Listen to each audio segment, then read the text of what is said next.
Today, we are going to hear and listen to our sequel number 50 of the Church of Uganda at 150 years, celebrating our church history with the producer Christopher Amos Chikomeko. We are now entering into a very complicated area where secrets and things being done, but below the table are the insider stories. And all these could only have been understood by more research, digging out from their very own sources at the National Archives of Uganda to see the correspondences between what they used to tell each other, what they used to write between each other. And that's how all this that we are going to hear becomes very new to our ears, and yet that is what the documents say.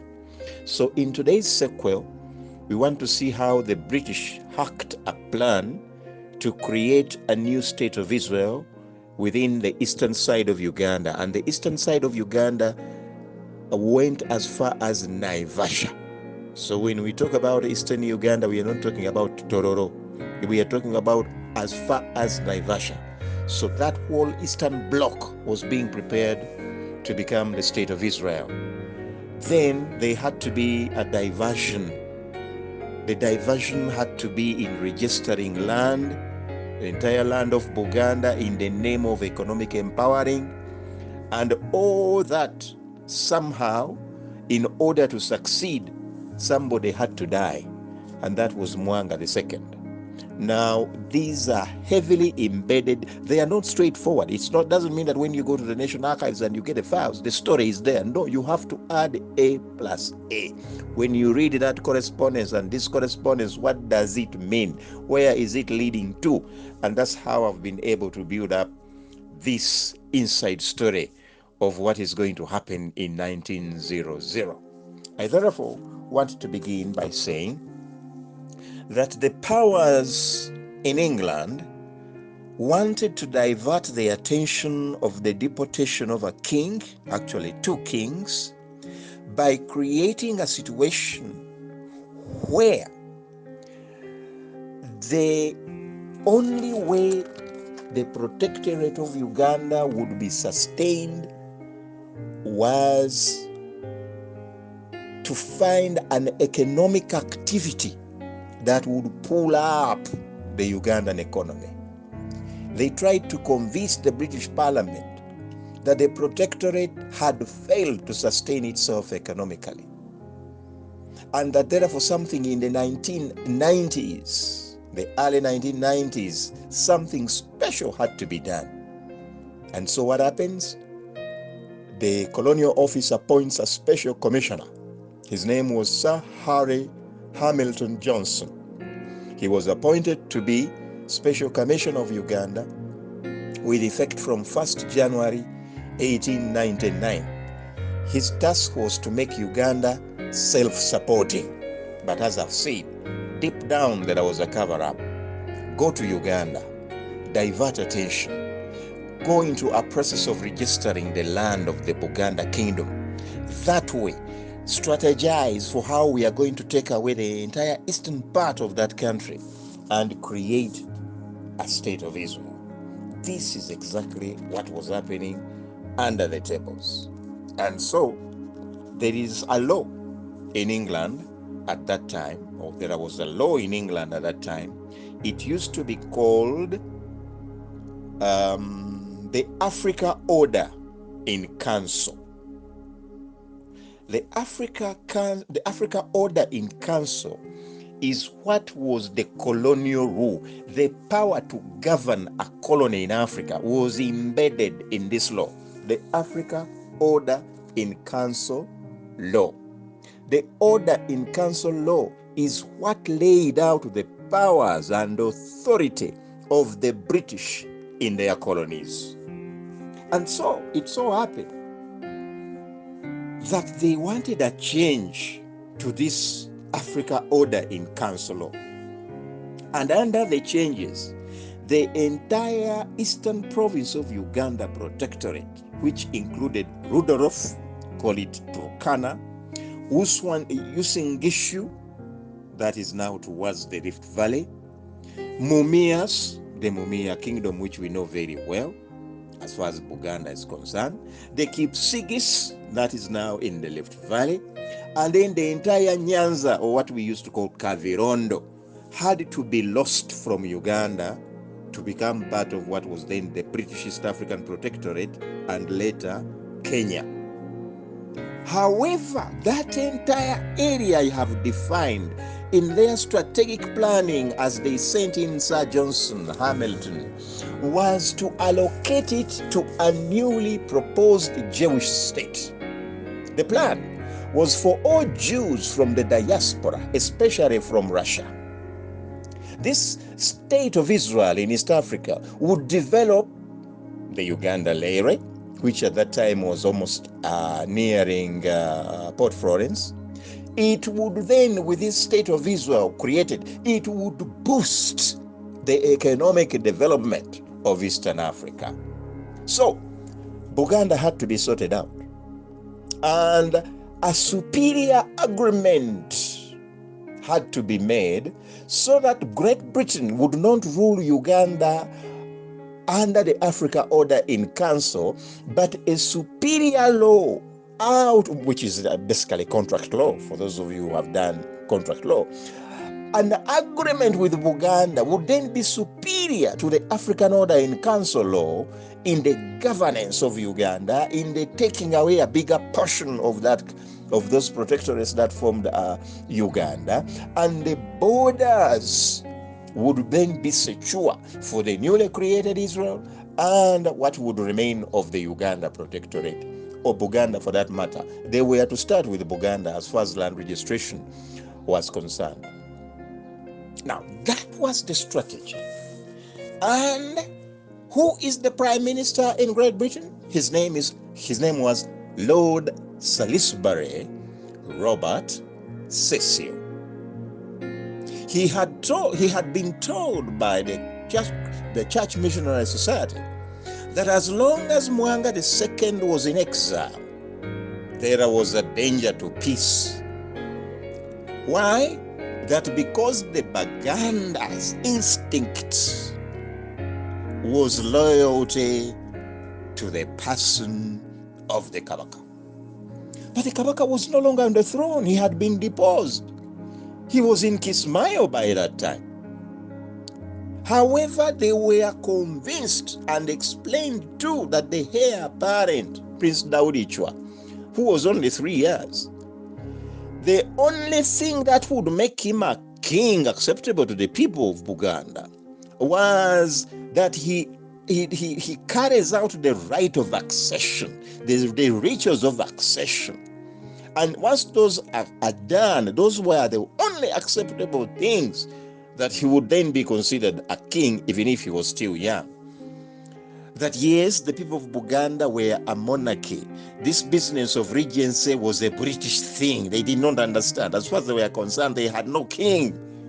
So a situation had to be sorted out. So how would they sort it out? That the young boy had to cover a back cloth on the dead body of his father. But his father was not yet dead. He was in Kismayo by that time. It was therefore important that a superior agreement, which the British were thinking about, the Buganda agreement, would be used as much as possible to incorporate and bring the thinking of the Baganda from what their customs and culture say into what is written in an agreement. For example, that a Kabaka can be appointed, and who appoints the Great Lukiko, and that land can be registered, and that once land is registered, it ceases to be communal. So the Kabaka ceases to have power over land apart from his own, but the rest, it ceases to be communal land in the trust, Kabaka being the trust, and now it becomes owned by individuals. That could only come up in a superior agreement away from the customs and traditions of the Baganda people. And so the colonial secretary at that time, the Secretary for Foreign Affairs and the Colonial Office, was one called Chamberlain, Lord Chamberlain. He desired that this superior agreement be the focus of the new special commissioner for Uganda. And that if in any way Mwanga II would be a problem, then these documents say so, he had to be eliminated for good. Now you and me know what that means. If you eliminate somebody for good, it means you kill him. So the elimination plan of Mwanga began even before the 1900 agreement was signed. The elimination plan for Mwanga by the British was concluded much earlier than even before he left Kismayu. And now, let's go to Kismayu and find out what was happening. In Port Kismayu, at the Sea Company King African Rifles, Mwanga and Kabaliga, with their few accompanying dependents, got tired of the busy military garrison. Unfortunately for them, it was not until the following year, in May 1901, when they were picked up for the Indian Ocean, some 13,000 kilometers, call it 702 international nautical miles, southeast of Port Kismayo, to some 115 tropical islands called Seychelles. They had been named after a French finance minister, Jean de Seychelles, in 1756. Then in the early 1800s, the French ceded the island to Britain. Now we have a reason. Why was Mwanga kept, together with Kabaliga, on Port Kismayo this long? The British had plans to eliminate Mwanga at least. And the elimination plan is what delayed the two prisoners at Port Kismayo. It was not easy. Remember, he had dependents. So once they now realize that they have completely failed to execute their plan, then they decided to get rid of the two prisoners from Port Kismayo to Seychelles Island. This you can only find out by reading through the correspondences at the Uganda National Archives. Now the prisoners were sailed to the northern eastern part of the main island, Mahé, and they arrived at Port Victoria. Now this is the Seychelles. The islands had about 156 square miles of land on all the 115 islands. The prisoners were received by Police Inspector Louis Arthur Tonnet, who took each prisoner and his dependents to a separate camp. As a matter of fact, when you look at today's sequel pictures in the audio video, you'll be able to see an artist impression of where Mwanga was kept. The area where foreign political prisoners had camped was called L'Île Locha on Mahé, the biggest island. The British colonial policy of forcibly exiling anti-colonial nationalists and political undesirables from its dominions to the Seychelles was well established. For example, in 1877, as Christianity was being brought to Buganda, the ex-Sultan Abdallah Shah of Perak and Kuwait arrived as a prisoner with 37 dependents. So this business of taking your wives and brothers was very acceptable to the British. And he was camped in L'Île Locha Mahé camps. Another example, in September 1900, when Mwanga and Kabaliga were in Port Kismayo, the Ashanti Naha Prempeh of Ghana arrived with his mother, Nanaya, a brother, 3 wives, and 52 dependents.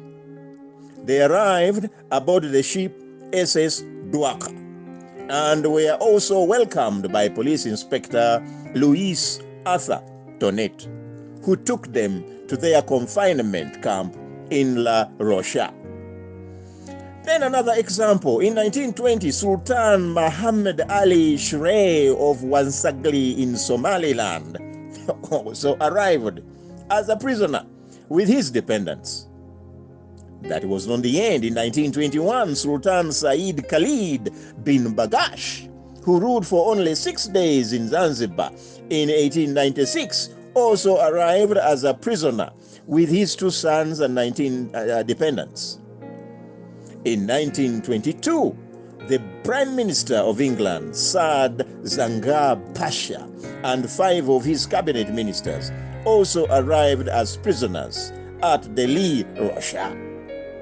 Therefore, the foreign prisoners' camp, La Rocha, was very famous, and by the time of the arrival of Mwanga II and Kabalega, the Seychelles had a total population of 19,000 people only.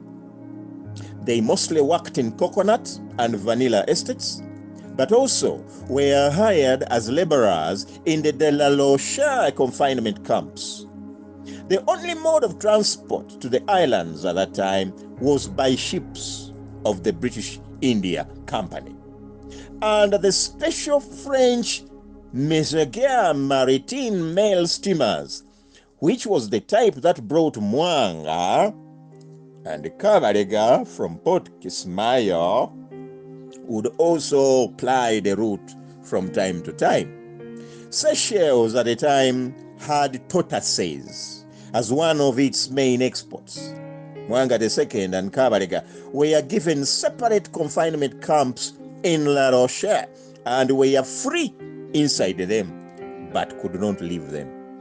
The British Colonial Office, the local British governor and administrator, and the governors of the Home Office, the local British governor administrator, and the governor of the home countries of the prisoners agreed on all practical aspects concerning their prisoners. In this case, Special Commissioner Harrison of Uganda,